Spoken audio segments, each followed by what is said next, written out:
আসল উদ্দেশ্যটো হ'ল আমাৰ ৰাইজৰ আশীৰ্বাদ বিচাৰি পেলাই আমি এই ৰেলীটো আৰম্ভ কৰিছোঁ।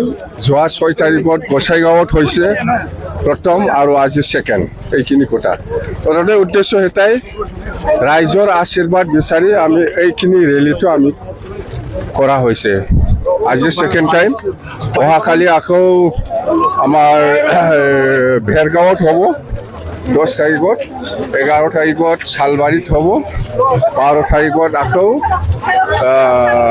কাজলগাঁৱত হ'ব।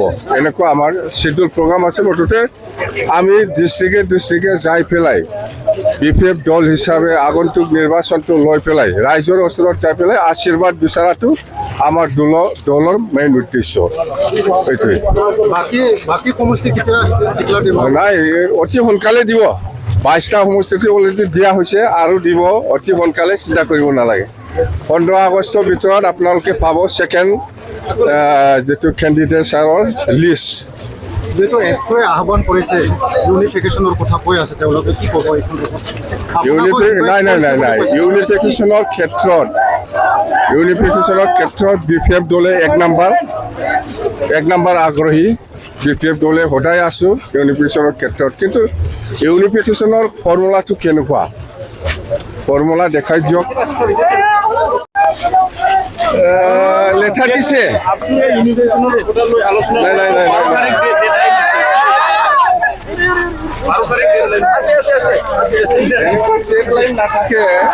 এনেকুৱা ডেডলাইন নাথাকে। যদি ইউনিফিকেশ্যনৰ থাকিব নালাগে, 12 তাৰিখ হওক, 5 তাৰিখ হওক, 10 তাৰিখত ডেডলাইন থাকিব নালাগে। ইউনিফিকেশ্যন যদিও বিচাৰিছে আপচুৱে, ইয়াত ডেডলাইনৰ কথা নাহে।